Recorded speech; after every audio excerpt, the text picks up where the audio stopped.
આકાશવાણી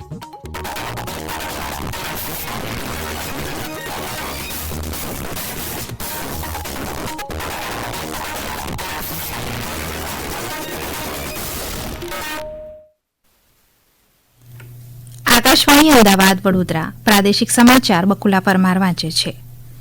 પ્રધાનમંત્રી નરેન્દ્ર મોદીએ જણાવ્યું છે કે છેલ્લા 9 વર્ષમાં દેશમાં લગભગ 30 નવી કેન્સર હોસ્પિટલ ખોલવામાં આવી છે અને હાલમાં 10 નવી કેન્સર હોસ્પિટલોનું નિર્માણ ચાલી રહ્યું છે.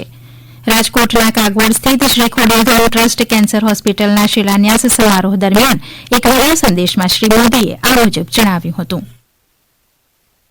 देश के विकास के लिए भी आवश्यक है कि देश के लोग स्वस्थ हो, सशक्त हो.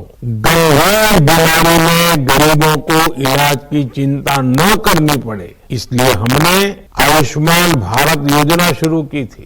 आज इस योजना की मदद से 6 करोड़ से ज्यादा लोग अस्पताल में भर्ती होकर अपना इलाज करा चुके हैं. इसमें बड़ी संख्या कैंसर के मरीजों की भी रही है. सरकार ने कैंसर की दवाओं के दाम भी नियंत्रित किए हैं, जिनका लाभ अनेकों कैंसर मरीजों को हुआ है. આરોગ્ય ક્ષેત્રમાં ગુજરાત સરકારના પ્રયાસોની પ્રશંસા કરતા શ્રી મોદીએ કહ્યું કે ગુજરાતે છેલ્લા 20 વર્ષોમાં આરોગ્ય ક્ષેત્રે અભૂતપૂર્વ પ્રગતિ કરી છે અને રાજ્ય ભારતનું એક મોટું મેડિકલ હબ બની ગયું છે. વર્ષ 2002 સુધી ગુજરાતમાં માત્ર 11 મેડિકલ કોલેજો હતી. આજે તેની સંખ્યા વધીને 40 થઈ છે. અહીં એમબીબીએસની બેઠકોની સંખ્યા 20 વર્ષમાં લગભગ 5 ગણી વધી છે. મુખ્યમંત્રી ભૂપેન્દ્ર પટેલે આજે રાજકોટ જિલ્લાના કાગવડ ખાતેથી શ્રી ખોડિયાર કેન્સર હોસ્પિટલ અને રિસર્ચ સેન્ટરનું ભૂમિપૂજન કર્યું હતું. આ કાર્યક્રમમાં પ્રધાનમંત્રી નરેન્દ્ર મોદીએ વિડીયો કોન્ફરન્સના માધ્યમથી સંબોધન પણ કર્યું હતું.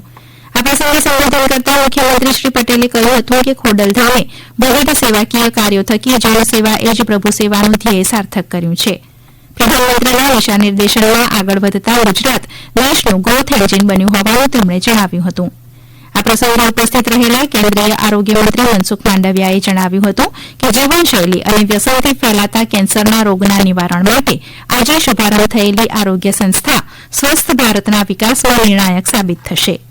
આ પ્રસંગે મંત્રી કુંવરજી બાવળિયા, સામાજિક ન્યાય અને અધિકારીતા મંત્રી શ્રીમતી ભાનુબેન બાબરિયા સહિતના મહાનુભાવો ઉપસ્થિત રહ્યા હતા.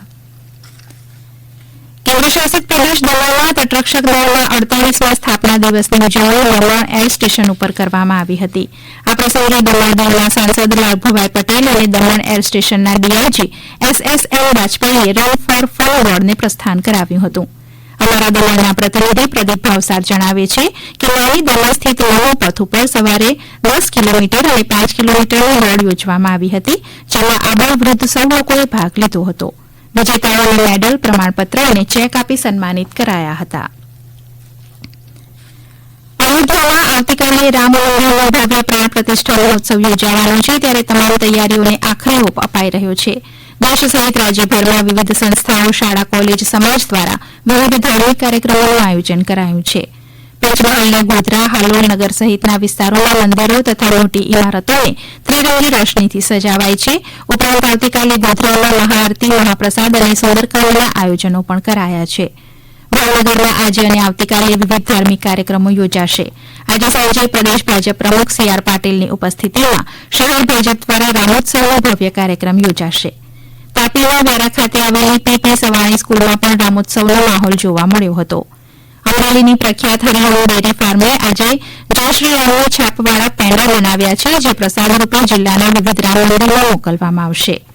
પાટણ જિલ્લાના રાધનપુરમાં પણ વિવિધ ધાર્મિક તેમજ જાહેર સ્થળોએ રોશની કરવામાં આવે છે, તો સુરેન્દ્રનગરના રુદ્રેજ ખાતે 1008 કુંડ મહાયજ્ઞ યોજાયો. અમદાવાદના નારણપુરા વિસ્તારમાં પણ રામ મંદિર પ્રાણ પ્રતિષ્ઠા નિમિત્તે વિશાળ રેલી યોજાઈ હતી. ગાંધીનગરમાં જીપીએસસી દ્વારા ટ્રાયબલ ડિપાર્ટમેન્ટ ઓફિસર ક્લાસ 2ની પરીક્ષા આજે યોજાઈ ગઈ. રાજ્યના 21 જિલ્લાઓમાં લેવાયેલી આ પરીક્ષા માટે કુલ 653 સેન્ટર ઉપર બેઠક વ્યવસ્થા ગોઠવવામાં આવી હતી. ક્લાસ 2ની કુલ 26 જગ્યાઓ માટે 1,62,000 ઉમેદવારો પૈકી 35% ઉમેદવારોએ પરીક્ષા આપી હતી.